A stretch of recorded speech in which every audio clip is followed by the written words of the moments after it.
Voicemail came in at 6:47 in the morning while I was still in my robe, pouring my second coffee. It wasn't a call.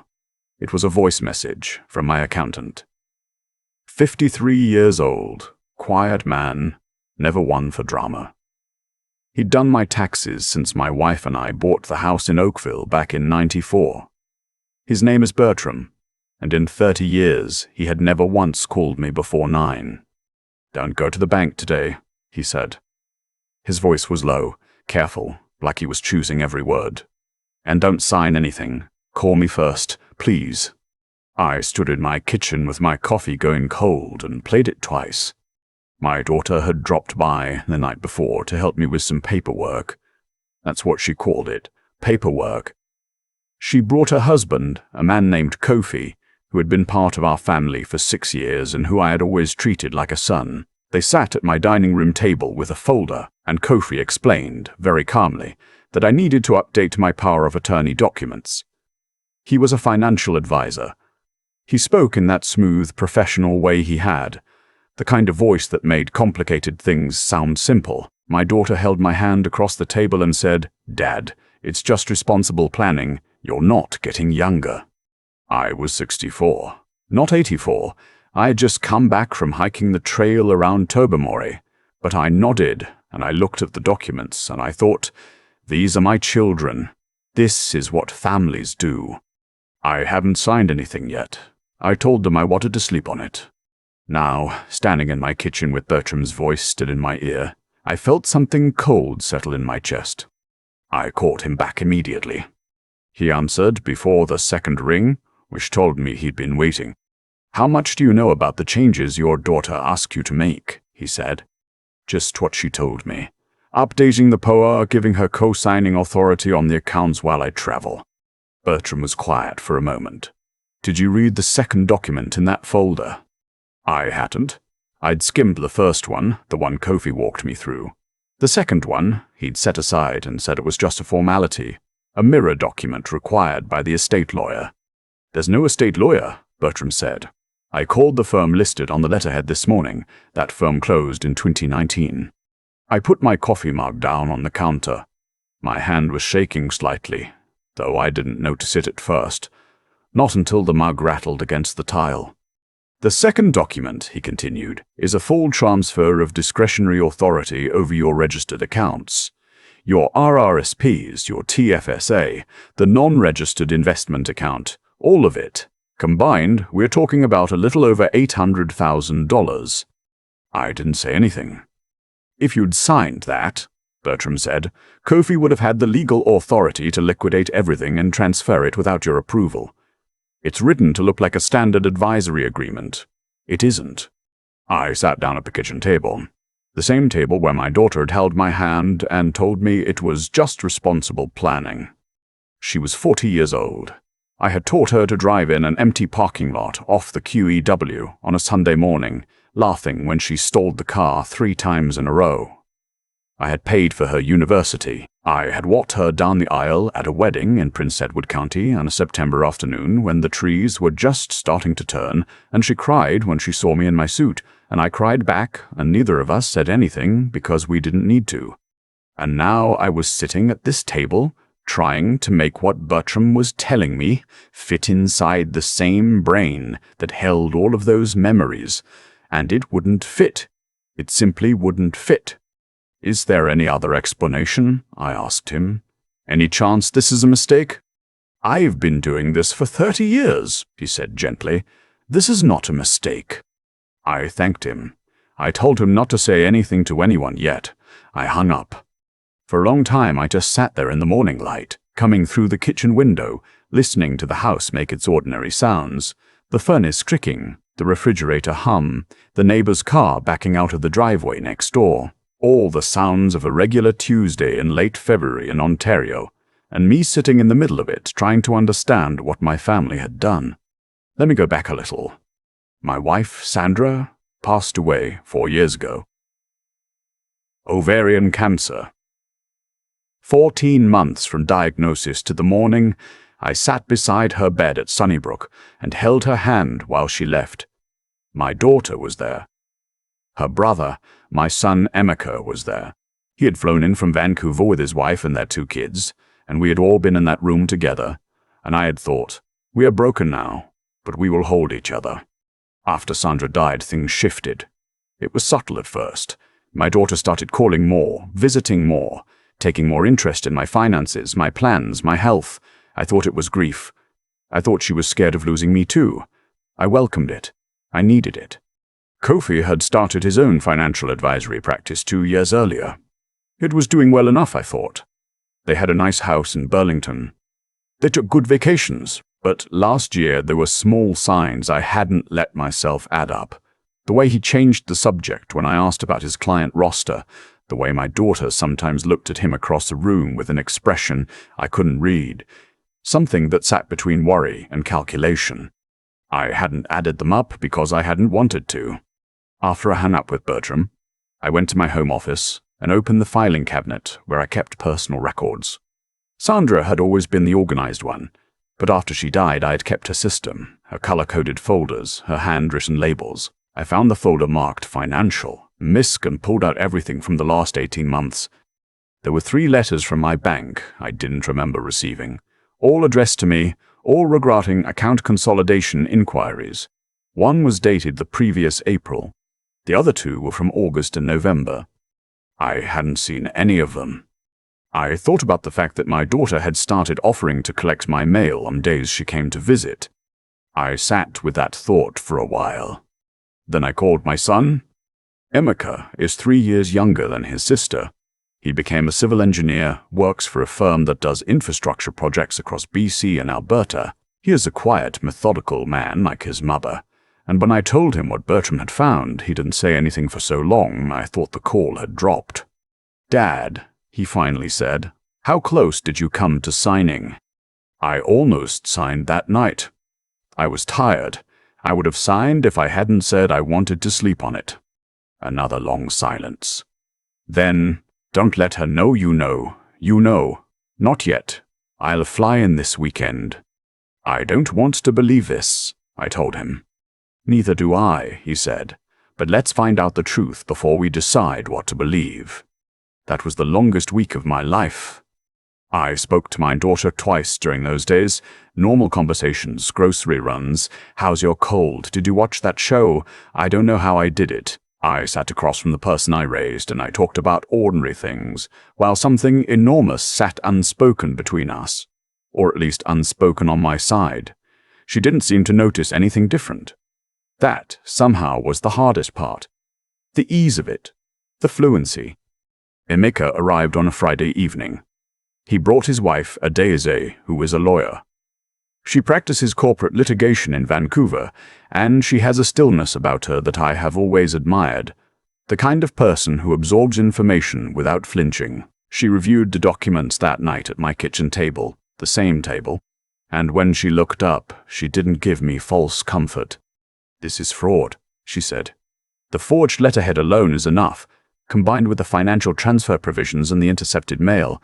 This is a serious criminal matter." "She's my daughter," I said. Adaze looked at me steadily. "I know." We talked until midnight. We talked about what I wanted, not just legally, but personally. What outcome I could live with. Whether I wanted to pursue charges or simply protect myself and cut ties. Emeka didn't push me either way. He just sat beside me like he had at his mother's bedside and let me think out loud. By the end of the night, I knew 2 things. I needed to protect my finances immediately, and I needed to understand how deep this went before I decided anything else. The financial part was straightforward. Bertram and Adaeze helped me transfer my accounts to a new institution the following Monday, revoke every document I had signed with my daughter's name on it, and put in place a proper, legally sound POA in Emeka's name with independent oversight. The bank flagged the earlier inquiries in my file and opened an internal review. The other part was harder. I asked my daughter to come for Sunday dinner. I cooked, which I always did on Sundays because Sandra and I had divided the world that way, and I had kept the division after she was gone. I made a pot of her mother's soup, the recipe Sandra had gotten from her own mother, written on a card in her handwriting that I kept in the kitchen drawer. My daughter sat at the counter while I cooked and talked about her week, and I listened and answered and felt like I was watching the two of us from somewhere outside my body. Kofi arrived late. He walked in the way he always had, comfortable, familiar, dropping his keys on the counter and reaching over my daughter's shoulder to steal a piece of bread from the cutting board. I watched his face. Nothing. We ate, we talked. And then, when dinner was over and Daisy had cleared the plates in that quiet, deliberate way of hers, Emeka put the documents on the table. My daughter looked at them. Then she looked at her brother. Then she looked at me. The silence lasted a long time. What happened next was not what I expected. I had steeled myself for denial, for anger, for tears. I had prepared myself for a fight. Instead, my daughter put her face in her hands, and the sound she made was not a denial. It was a collapse. It was a sound I hadn't heard from her since she was a small child. The sound of something coming apart. Kofi pushed back from the table and stood up. He looked at Emeka and then at Adias, and he must have read something in their faces because he sat back down. What came out of the next 2 hours was this: Kofi's practice had failed. Not struggling, failed. Completely. There were clients he owed money to, a regulatory complaint with the Ontario Securities Commission, debts that had compounded quietly for over a year, while my daughter covered them using a line of credit she hadn't told me about. She was 2 months away from their house going into default. She had not come to me. She had not asked for help. She had been too ashamed or too afraid or both, and somewhere in that shame, Kofi had proposed a solution, and she had told herself it wasn't really stealing because one day it would all be mine anyway, and she would pay it back. And she had believed that long enough to help him forge the letterhead and intercept my mail and sit across from me at my dining room table with a folder, and tell me it was just responsible planning. I looked at my daughter for a long time after she finished. There is no clean version of what I felt. It was not simply betrayal, though it was that. It was grief too. A specific kind of grief. The grief of learning that someone you love became a person you don't recognize, and not knowing exactly when it happened, or how you missed it. I asked her one question. "Did you think about your mother?" She started crying again. She said yes. She said that was the worst part, that she had thought about what her mother would say, and she had done it anyway. Kofi was asked to leave, not by me, by my daughter. She looked at him and said, "Get out of my father's house," and something in her voice made him go without argument. I won't tell you I forgave her that night. I didn't. I told her she needed to call a lawyer of her own, that there would be consequences to what she'd done, regardless of our relationship, and that I needed time. She nodded. She left. In the weeks that followed, the OSC investigation into Kofi moved forward on its own momentum, driven by the clients who had already filed complaints before any of this happened. The forged documents were reported to the RCMP by the bank, not by me directly, though I cooperated fully. Kofi was charged. My daughter cooperated with the investigation, and her lawyer negotiated an agreement in which she provided full testimony in exchange for a conditional discharge, meaning no criminal record if she completed the conditions and paid restitution. She and Kofi separated. She sold the house in Burlington. She moved into a small apartment in Hamilton and started over in the blunt, unglamorous way that real starting over actually looks. Not a movie montage, just a series of very ordinary hard days. I did not give her money. I told her I would not, and I held to it. There were some nights that cost me more than I expected. Emeka stayed for 3 weeks. He and Adias helped me review every document I had signed in the past 5 years. Every account, every beneficiary designation, everything. It took time, but it was thorough. And at the end of it, I felt something I hadn't felt since Sandra died. Something close to solid ground. Bertram retired the following spring. At his retirement party, a small gathering at a restaurant in downtown Oakville, I pulled him aside and told him what that early morning call had meant. He waved it off the way he always waved things off. "You would have caught it," he said. "I don't think that's true. I think I would have signed those documents. I think I was lonely enough and trusting enough and tired enough of being careful that I would have signed them, and by the time I noticed something was wrong, it would have been far too late." I think about that sometimes. How close it was. My daughter calls me now, about once a month. The calls are short and careful, and neither of us pretends that everything is fine. But she calls. I answer. We talk about small things, the weather, her job, a show she watched. Somewhere in those small things there is something that might, given enough time, become something larger. I don't know yet. I am 65 now, and I have learned to hold uncertainty without immediately needing to resolve it. Last fall, Emeka brought his kids up from Vancouver, and we spent a week at a rented cottage near Parry Sound. We kayaked on a lake in the mornings, and cooked together in the evenings, and his younger one, who is 7, decided I needed to learn how to skip stones properly, and spent an entire afternoon correcting my technique with a seriousness that made me laugh until my eyes watered. On the last evening, I sat on the dock after the kids had gone to bed, watching the light leave the sky, and I thought about Sandra, and about the soup recipe in the kitchen drawer, and about the morning I stood in my robe with my coffee going cold and played that voicemail twice. I thought about how much of what I thought I knew turned out to be wrong, and how much of what I thought I'd lost turned out to still be there, in different forms, in different people, waiting for me to be still enough to see it. The lake was very quiet. Somewhere across the water a loon called once and went silent. I stayed on the dock until it was fully dark. There's a moment I keep coming back to.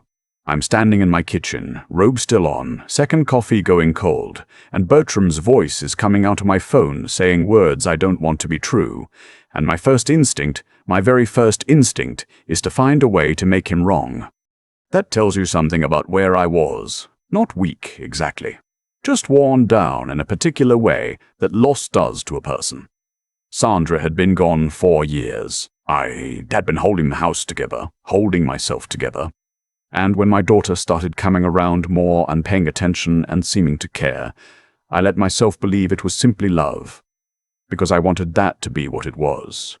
What I've learned since, not comfortably, not quickly, is that the times we most want something to be true are exactly the times we need to look at it most carefully. That's not cynicism. It's just honesty about how the mind works when it's grieving or lonely or tired. Kofi didn't exploit a flaw in my character. He exploited a moment in my life. There's a difference, and understanding that difference took me a long time. Bertram made that call because he'd spent 30 years doing his job with integrity, when nobody was watching. No drama, no spotlight. He just knew what the documents should look like, and he knew what they actually looked like, and he acted on that knowledge the same morning he found it. That's the kind of moral clarity that doesn't announce itself. It just shows up at 6:47 in the morning when it matters.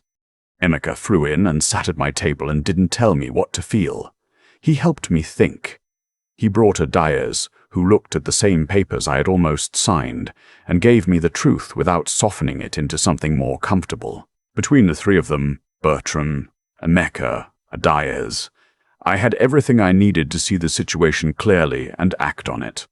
I almost didn't deserve that kind of support, but I received it, and I used it, and I didn't collapse. That last part surprised me, honestly. I'm 65. I'd already buried my wife. I thought I had a general sense of what I could endure, but there's a specific kind of pain in discovering that someone you raised made a choice like this one, and getting through it requires something different from ordinary resilience. It requires you to keep functioning while holding something that doesn't resolve, to make the calls, sign the new documents, sit across from your daughter at dinner, answer questions from the bank, all of it while carrying something heavy that has no clean ending. My daughter is rebuilding her life. I don't know how that story ends. I answer when she calls. I keep the recipe card in the kitchen drawer where it has always been. I went to Parry Sound with my son and learned to skip stones badly and laughed until I cried. None of that undoes what happened, but all of it is still real. Both things are true at the same time, and I've stopped trying to choose between them. That's the only wisdom I have to offer, not a formula. Just this: the people who act with honesty when it costs them something, who think clearly when feeling clearly is impossible, who keep going when keeping going is the last thing they want to do. Those are the people who hold everything else together. I've been lucky enough to have a few of them in my life. I try, on my better days, to be one of them.